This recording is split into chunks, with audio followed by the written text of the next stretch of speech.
Tuhan kita. Apa kabarnya hari ini? Dahsyat luar biasa. Aku yakin walaupun warrior di rumah, tapi kita mau bersatu hati, kita mau puji dan sembah Tuhan. Sama-sama kita nyalakan roh kita nyalakan setiap api-api kita minta hadirat Tuhan, kita minta pengurapan yang baru. Sama-sama kita tundukkan kepala, kita bersatu di dalam doa. Terima kasih Bapak Yesus Roh Kudus, selamat sore Bapak Yesus Roh Kudus. Pada saat ini Tuhan, kami anak-anak-Mu Bapa, kami mau bersatu hati ya Tuhan. Biarlah kiranya Tuhan, kami mau memuji dan menyembah-Mu, biarlah Engkau sucikan dan Kau kuduskan setiap kami. Biarlah urapan yang baru, minyak yang baru, turun atas ke setiap kami ya Tuhan. Terima kasih Bapak Yesus Roh Kudus di dalam nama-Mu, haleluya, amin. Sama-sama kita puji dan sembah Tuhan hari ini.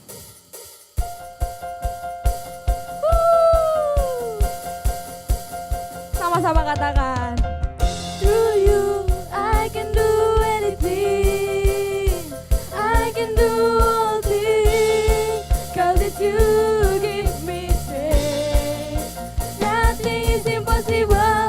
Through you blind eyes are open, strongholds unbroken, I am living by faith. Sama-sama katakan. It's impossible.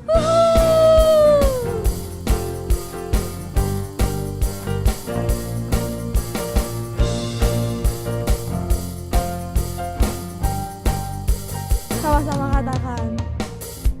I'm not gonna live by what I see, I'm not gonna live by what I feel. Deep down I know that you're here with me, I know that you can do anything. Through you I can do anything, I can do all things, 'cause it's you give me strength. Nothing is impossible. Through you blind eyes are open, strongholds are broken, I am living by faith. Nothing is impossible. Warrior of God on fire. Oh, oh, oh, oh. Sama-sama katakan. I'm not gonna live by what I see, I'm not gonna believe, I'm not gonna live by what I feel. Deep down I know that you're here with me, I know that you can do anything. Through you I can do anything, I can do all things, 'cause it's you give me strength. Nothing is impossible. Through you blind eyes are open, strongholds are broken, I am living by faith. Nothing is impossible. Woohoo! Kita sembah dan puji Dia. Sama-sama katakan. I believe, I believe, I believe, I believe in you. I believe, I believe. Lebih semangat lagi. I believe in you. I believe, I believe. I believe in you. I believe, I believe. I believe in you. Through you I can do anything, I can do all things, 'cause it's you give me strength. Sama-sama katakan. Nothing is impossible. Through you blind eyes are open, strongholds are broken, I am living by faith. Nothing is impossible. I believe, sama-sama katakan. I believe in you. I believe, I believe in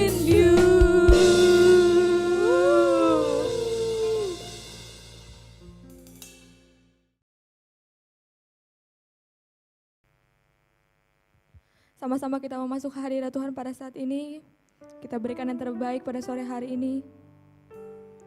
Kita rasakan hadirat-Nya. Kita bukan lagi menjadi hamba, tapi kita sudah menjadi anak-Nya. Kami mau bersyukur kepadamu ya Tuhan, atas segala kebaikan-Mu, atas segala kemurahan hati-Mu yang telah Kau berikan kepada kami.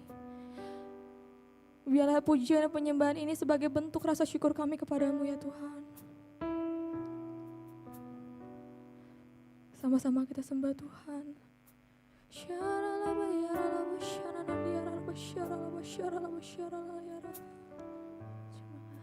Haleluya. Kami bersyukur. Kami bersyukur.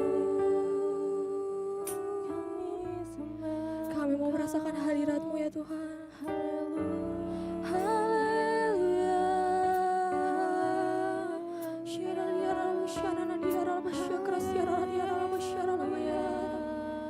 Haleluya. Kami bersyukur. Ku sembah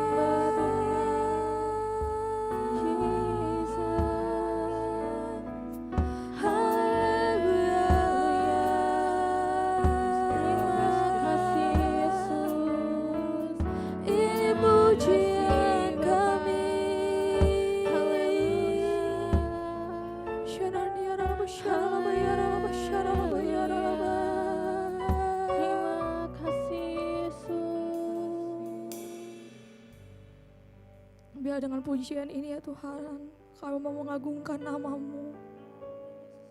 Kami mau meninggikan nama-Mu.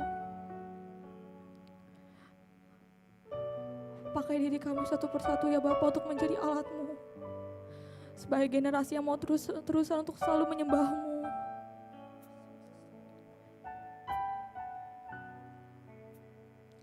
Terima kasih Tuhan. I set my eyes upon your feet, oh Jesus. I set my heart responding to your love. I cast my fear and surrender all to you. Lord, here I worship you. Sama-sama katakan, how I need your presence, Lord. How I need your presence, Lord. Spirit of hope, draw me closer to you, Lord. Spirit of life, flowing in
dengan pujian ini ya Bapa. Kami mau memakai pujian ini sebagai peralatan perang kami ya Tuhan.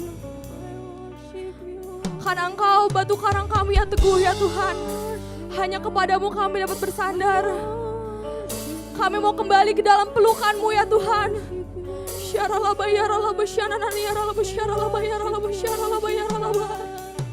So here I bow to lift you high, Jesus, be glorified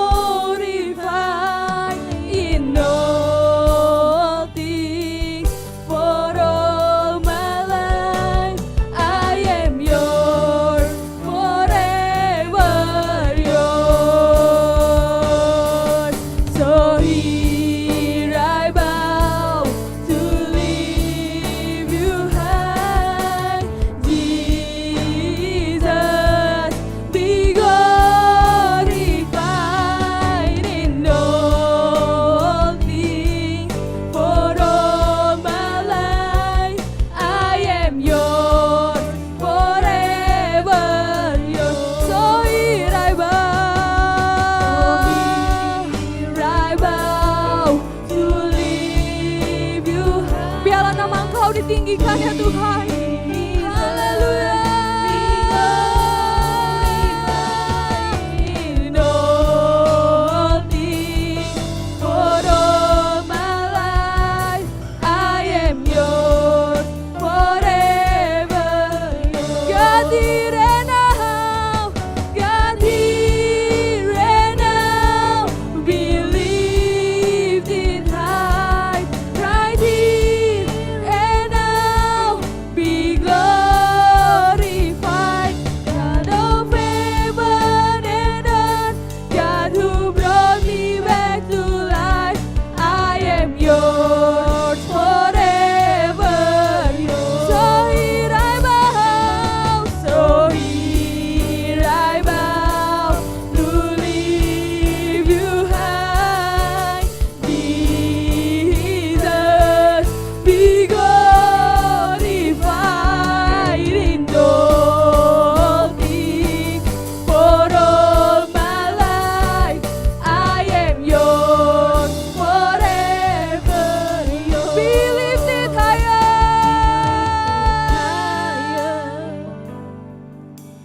higher, be lifted higher.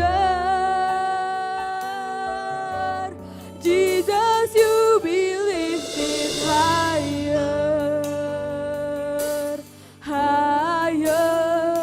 be lifted higher.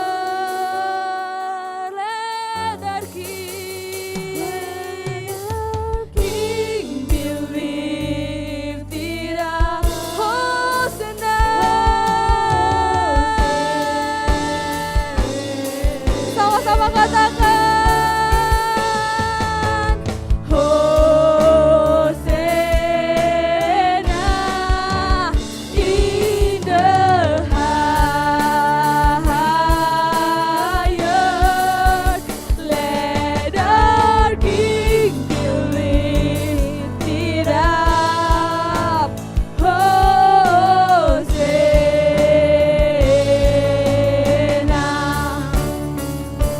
Sama-sama kita angkat pujian bagi nama Tuhan kita. Hosanna in the highest. Let our King be lifted up. Hosanna.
Shalom, anak-anak muda dan juga anak-anak remaja GB Hope Ciledug, apa kabarnya?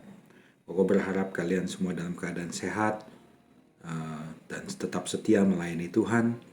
Dan pada malam hari ini, sebelum Koko membagikan sesuatu, membagikan firman untuk kalian, mari kita bersama-sama kita berdoa terlebih dahulu.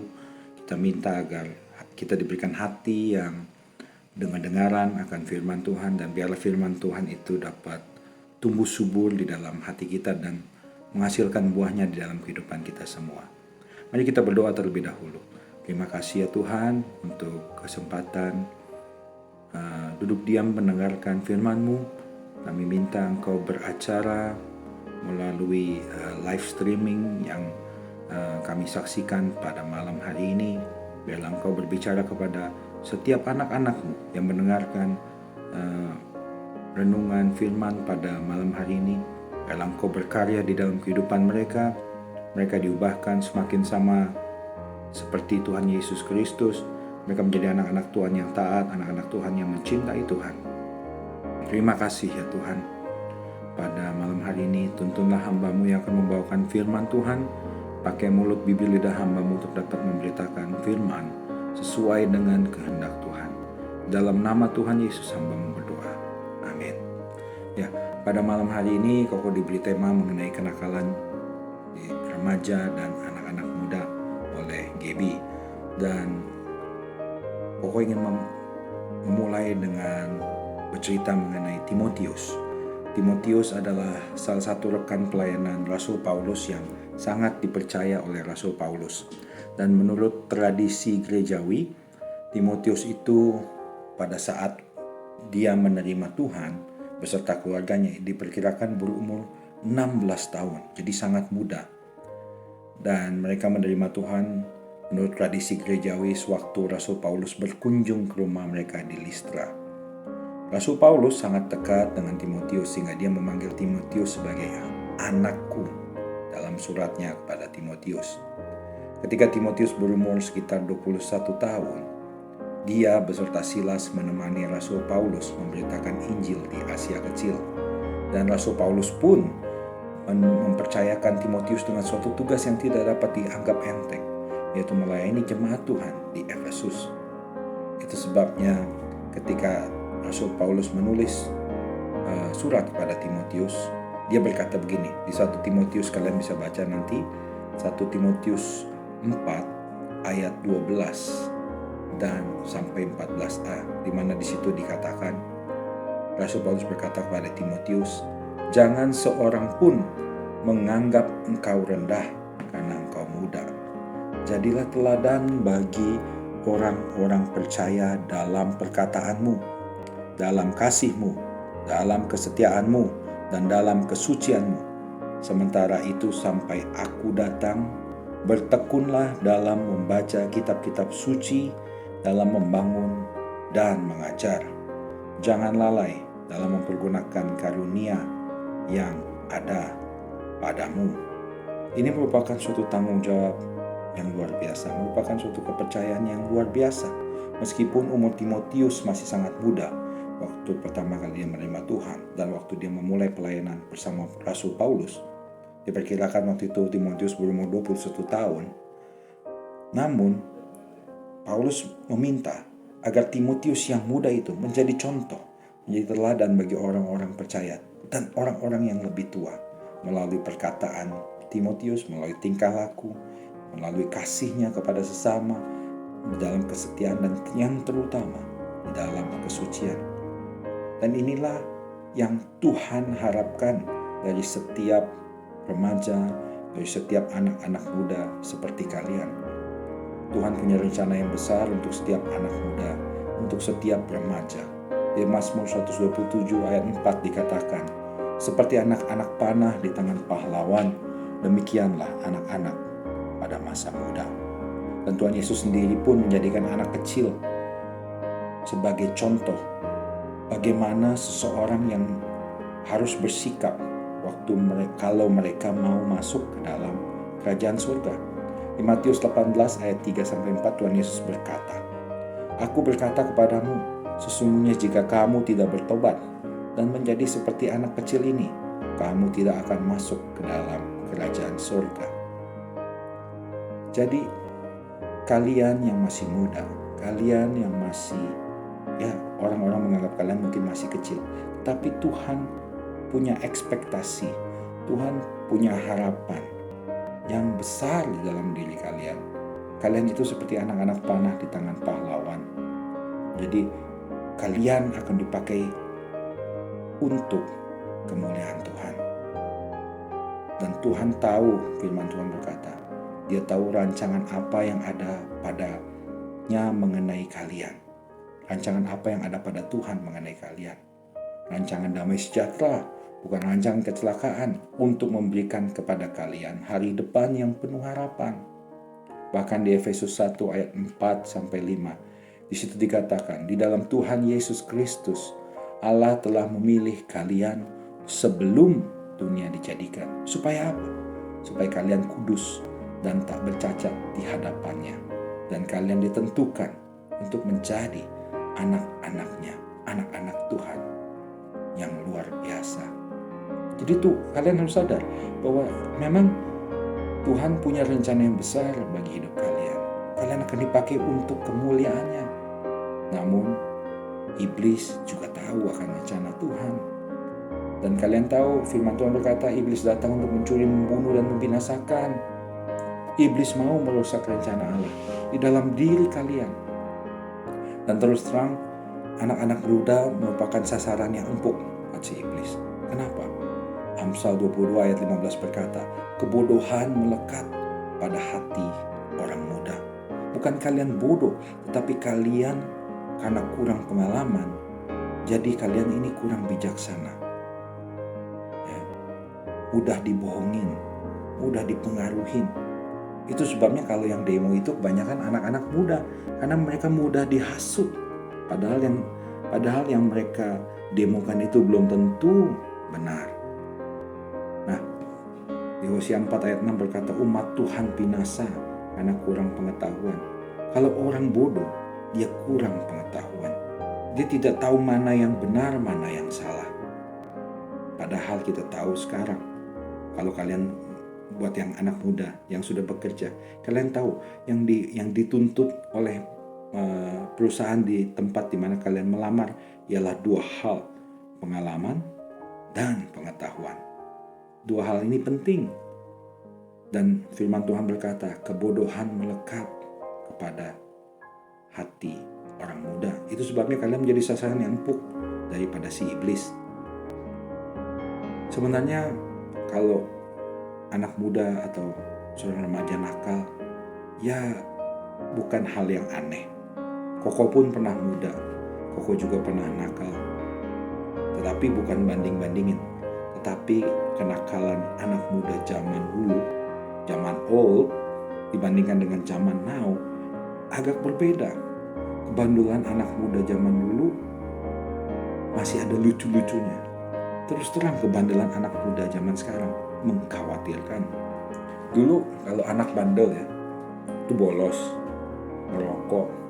Kalau sekarang gak cuma bolos, pakai narkoba. Gak cuma rokok tapi pakai narkoba. Ya. Dulu anak bandel mungkin lihat gambar porno, karena teknologinya waktu itu belum ada teknologi handphone, belum ada internet. Paling lihat gambar porno, salah di hadapan Tuhan, dosa. Tapi sekarang gak cuma lihat gambar, ada yang malah lihat gambar nafsu terusnya memperkosa. Ada yang lihat gambar terusnya berhubungan badan sebelum menikah, ya, seks bebas. Malah ada yang dijadiin film terusnya disebar-sebar di internet. Belum lagi pengaruh dunia sekarang. Dulu cowok pasangannya cewek, sekarang cowok bisa pasangan sama cowok, cewek bisa pasangan sama cewek. Dulu cowok pakai baju kemeja, celana panjang atau celana pendek. Sekarang cowok pun bisa pakai baju perempuan, jadi dipanggilnya transgender. Dulu kalau bandel berantem tapi nggak sampai bunuh-bunuhan. Sekarang berantem udah geng-gengan, bawa senjata pula. Kan berbahaya sekali, bisa membahayakan jiwa. Di Amerika pun anak-anak muda bawa senjata, nembakin teman-temannya. Kenapa? Cuman karena dia dibully, karena dia berasa dia itu dijahatin sama teman-temannya. Ini zaman makin edan. Dan hal ini sudah dinubuatkan di 2 Timotius 3 ayat 1 sampai 5. Kalau sempat kita baca sama-sama 2 Timotius 3 ayat 1 sampai 5. Di sana dikatakan keadaan manusia pada akhir zaman. Ketahuilah bahwa pada hari-hari terakhir akan datang masa yang sukar. Manusia akan mencintai dirinya sendiri, jadi hamba uang. Mereka akan membual, menyombongkan diri, menjadi pemfitnah, berontak terhadap orang tua, dan tidak tahu berterima kasih. Tidak mempedulikan agama. Bukankah itu yang terjadi saat ini? Banyak orang sudah kehilangan imannya, jadi ateis, tidak percaya bahwa ada Tuhan. Padahal bukti-bukti menunjukkan bahwa dunia ini harus ada yang menciptakan. Tidak mungkin dunia ini terjadi sebegitu aja tanpa ada yang menciptakan. Dilanjutkan di ayat 3 dikatakan tidak tahu mengasihi, tidak mau berdamai, kerjanya berantem mulu, suka menjelekkan orang. Siapa yang suka gosip? Ayo. Tidak dapat mengekang diri, garang, artinya penuh kemarahan, tidak suka yang baik, ya, suka mengkhianat, tidak berpikir panjang. Berlagak tahu, lebih menuruti hawa nafsu daripada menuruti Allah. Jadi yang sekarang kita alami itu bukan hal yang aneh, tetapi memang Alkitab sudah menubuatkan dari jauh-jauh hari. Oleh karena itu, sadarlah bahwa kalian hidup di masa-masa yang sukar. Pengaruh dunia ini begitu mengerikan, dan itu akan merusak hidup anak-anak Tuhan yang tidak mau taat, yang tidak mau mendengarkan firman Tuhan. Di 1 Petrus 5 ayat 8 berkata begini, waspadalah dan berjaga-jagalah, musuh-musuh iblis berjalan mondar-mandir, seperti singa yang mengaum mencari mangsa untuk ditelannya. Kalau seorang anak Tuhan jatuh ke dalam perangkap si iblis, maka iblis akan bersuka cita. Dan banyak anak Tuhan jatuh ke dalam perangkap si iblis, dia makin menjauh daripada Tuhan. Bukannya bertobat, berbalik kepada Tuhan, tetapi mereka anak yang jatuh ke dalam perangkap iblis akan menjauh daripada Tuhan, meninggalkan teman-teman seiman, tidak mau ke gereja, apalagi kalau dikasih tahu firman malah melawan. Di Mazmur 119 ayat 9a, pemazmur bertanya sebuah pertanyaan yang valid. Dikatakan di situ, dengan apakah seorang muda mempertahankan kelakuan yang bersih? Zaman sekarang makin sulit bagi anak-anak Tuhan untuk menjaga agar hidupnya tetap kudus. Firman Tuhan pun berkata, roh memang penurut, tetapi daging ini lemah. Kita telah tahu kebenaran, kita tahu kehendak Tuhan, kita telah belajar firman-Nya. Namun pengaruh dunia ini mempengaruhi kita sangat kuat, sehingga nilai-nilai mereka yang tidak sesuai dengan firman Tuhan mulai masuk dalam kehidupan kita. Kita dibombardir pagi, siang, dan malam melalui film, melalui musik, melalui tulisan, baik dalam berita maupun di dalam internet. Kita mulai menganggap sesuatu yang merupakan kekejian di hadapan Tuhan sebagai sesuatu yang normal. Itu sebabnya banyak anak Tuhan saat ini hidup pacaran yang tidak kudus, seks bebas. Bahkan anak kita tahu semua bahwa cinta sejenis itu merupakan sesuatu yang salah di hadapan Tuhan. Tetapi pengaruh dunia sekarang mengatakan bahwa as long they love each other, it's okay, katanya. Selagi mereka mengasihi satu sama lain, ya pasangan gay fine-fine aja. Dan ini merupakan pendapat yang salah. Bukan berarti kita harus membenci seseorang gay atau seseorang yang berbeda dengan kita. Tetapi kalau kelakuannya tidak sesuai dengan firman, kita harus menunjukkan kepada mereka bahwa apa yang mereka lakukan itu salah.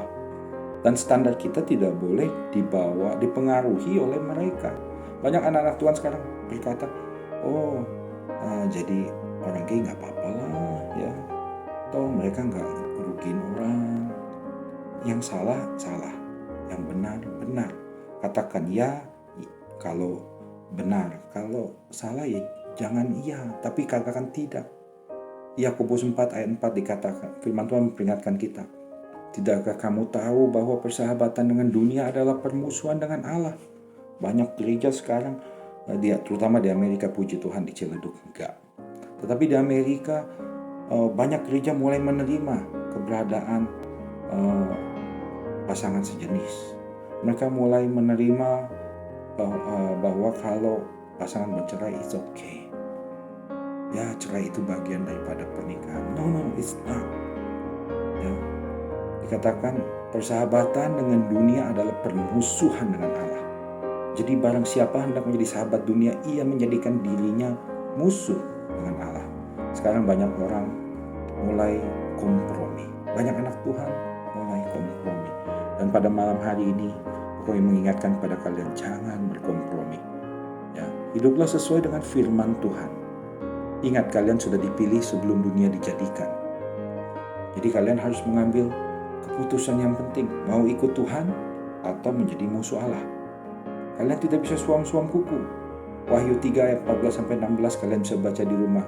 Di situ Alkitab telah memperingatkan kita bahwa orang-orang yang suam-suam kuku, yang tidak panas tidak dingin, akan dimuntahkan oleh Allah. Kalian harus ingat bahwa kalian telah ditebus dengan darah yang mahal, dengan kematian Tuhan di atas kayu salib. Padahal Tuhan rela mati bagi kita selagi kita masih berdosa. Kalau kalian belum menerima Tuhan Yesus sebagai Tuhan dan Juru Selamat, kalau kalian belum mendirikan diri kalian untuk dibaptis, memang kalian belum menjadi bagian dari anak perjanjian. Namun ketika kalian memutuskan untuk menerima Tuhan Yesus sebagai Tuhan dan Juru Selamat kalian, dosa kalian diampuni, kalian terhubung kembali dengan Allah Bapa. Kalian bisa masuk ke dalam ruang Maha Kudus, dosa kalian diampuni, segala kotoran dalam diri kalian dihapuskan. As white as snow, kata firman Tuhan. Kalian terhubung kembali, kalian dengan Allah Bapa, kalian disayang oleh Tuhan dengan kasih yang kekal. But with great privilege comes great expectation. Artinya apa? Dengan suatu anugerah yang besar, maka di dalamnya ada harapan yang besar. Apa harapannya? Tuhan berharap kalian menjadi duta besar Allah yang menunjukkan karakter Kristus dan yang melakukan firman Tuhan. Kalian harus berhati-hati dalam menjalani hidup ini, menunjukkan buah-buah Roh Kudus seperti yang tertulis dalam Galatia 5 ayat 22-23. Kalian harus hidup menjadi contoh kepada orang-orang di luar sana, di dalam perkataan, dalam kasih kalian, dalam kesetiaan, dan di dalam kesucian. Kalian harus taat dan hormat kepada orang tua, kepada guru-guru, dan juga kepada pemimpin-pemimpin yang telah ditetapkan Tuhan untuk menjadi pemimpin kalian. Termasuk dalam hal ini ialah ketua dan juga gembala sidang kalian. Di Roma 12 ayat 1-2 dikatakan, aku menasihatkan kamu supaya kamu mempersembahkan tubuhmu sebagai persembahan yang hidup, yang kudus, dan yang berkenan kepada Allah. Itu adalah ibadahmu yang sejati. Ibadah yang sejati bukanlah sekedar datang ke gereja, nonton video di YouTube, terus nyanyi-nyanyi lagu, pas dengerin firman, firman ini kurang menarik, kalian ganti channel. No.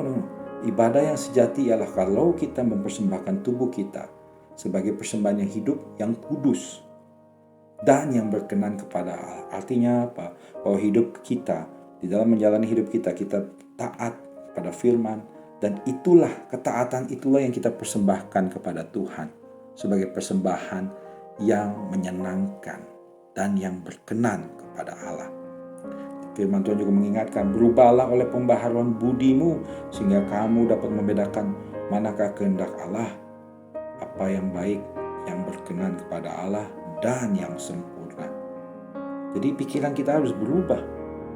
Kita tidak bisa berkata, zaman now, kalau Tuhan bilang jangan punya pasangan yang tidak seiman. Itu kan dulu, kalau sekarang ya boleh-boleh aja. No. kita harus menaklukkan pikiran kita kepada kehendak Allah, kepada firman-Nya.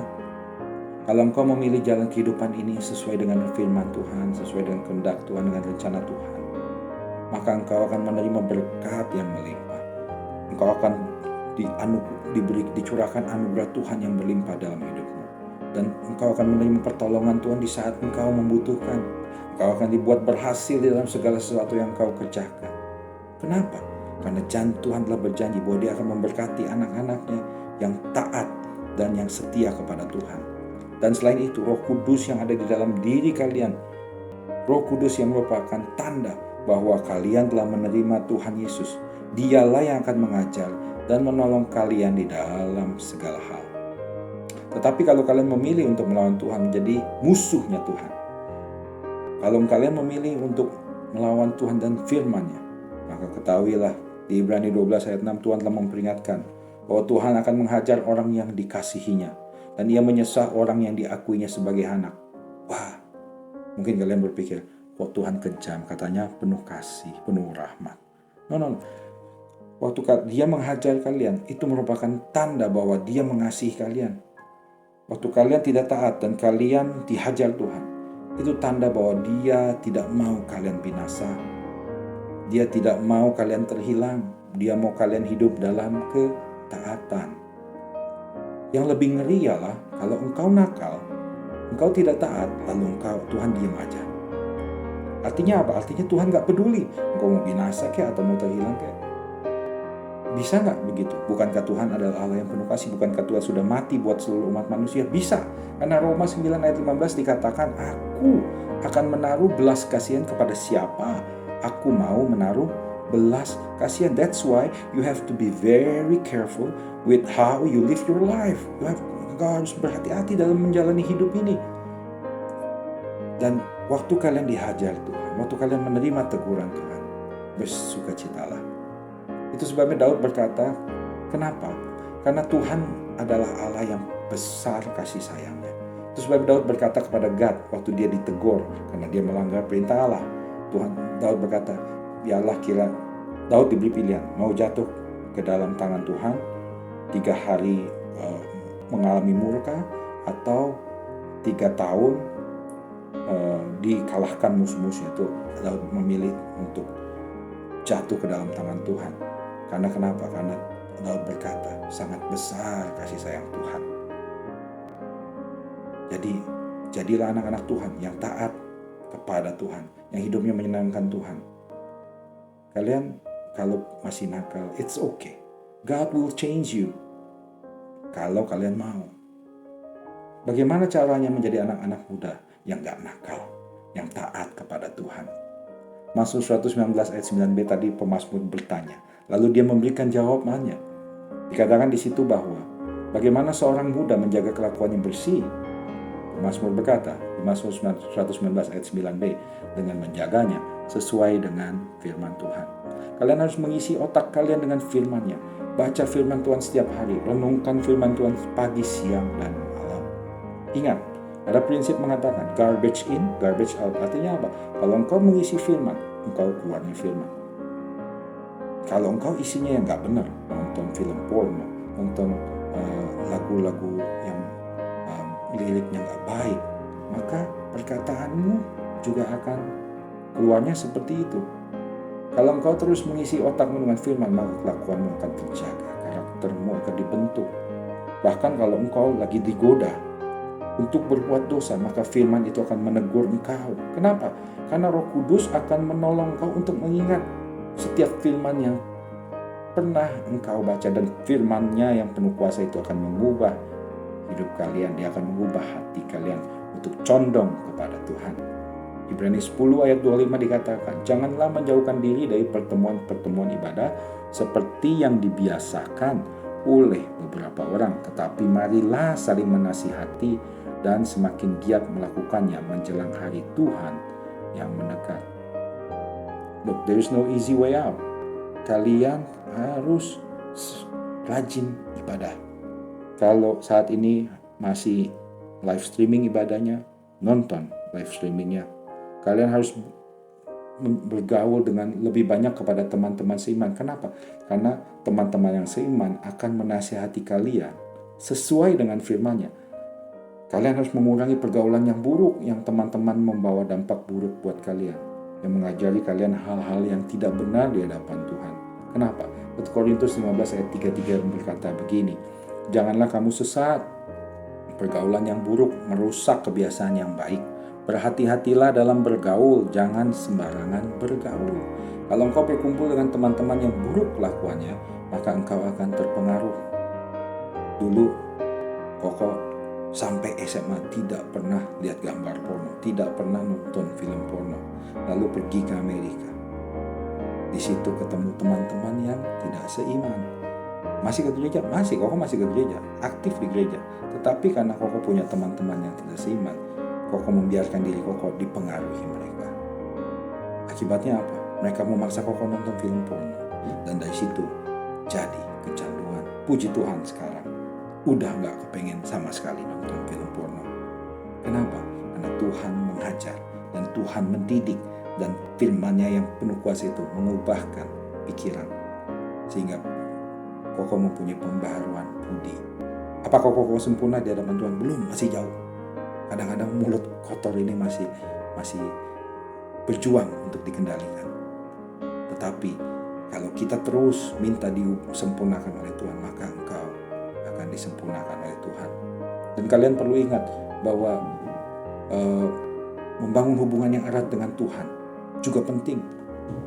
Bagaimana caranya? Melalui ibadah, firman, doa, dan penyembahan.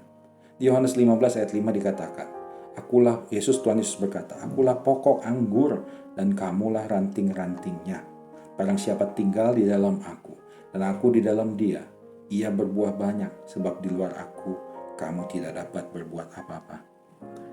Kalian yang masih bandel, kalian yang masih belum bisa taat kepada Tuhan, kalian harus mengisi firman, diri kalian dengan firman. Kalian harus taat ibadah, rajin ibadah. Dan juga kalian harus menjauhi teman-teman yang membawa pengaruh buruk buat kalian. Tetapi kalian juga harus membangun hubungan yang erat dengan Tuhan melalui ibadah, firman, doa, dan penyembahan. Tidak ada cara lain. Firman Tuhan berkata, kalau engkau tinggal di dalam aku, dan kata firman Tuhan Yesus, dan aku di dalam dia, ia berbuah banyak. Kalau kalian belum berbuah, kemungkinan besar kalian belum mempunyai hubungan yang erat dengan Tuhan. Dan sebagai yang terakhir, di Yakobus 4 ayat 7 dikatakan, tunduklah kepada Allah dan lawanlah iblis, maka ia akan lari daripadamu. Iblis mau mencelakakan kita. Iblis mau supaya rencana Tuhan gagal dalam hidup kita. Iblis mau supaya kita terjatuh menjauh daripada Tuhan, bahkan kehilangan iman kita kepada Tuhan. Dia akan memakai segala tipu daya muslihat yang dia punya. Namun kalau kita taat kepada Allah, kita tunduk kepada firman-Nya, maka iblis akan lari daripada kita. Tetapi bagaimana engkau bisa taat kalau engkau tidak tahu firman Tuhan? Engkau gak pernah baca firman. Bagaimana engkau punya energi, dorongan yang untuk taat kepada firman kalau engkau menjauhkan diri dari pertemuan ibadah? Bagaimana engkau tunduk pada Allah kalau engkau tidak takut akan Allah? Matius 10 ayat 28 berkata begini, takutlah terutama kepada Dia yang berkuasa membinasakan baik jiwa maupun tubuh di dalam neraka. Kita harus takut kepada Tuhan. Firman Tuhan berkata, takut akan Tuhan adalah permulaan pengetahuan. Mari kita hidup dalam ketaatan pada Tuhan. Kalian akan menjadi anak-anak Tuhan yang luar biasa, yang hidupnya menyenangkan Tuhan. Setiap rencana Tuhan, setiap janji Tuhan terjadi dalam hidup kalian. Shalom, Tuhan Yesus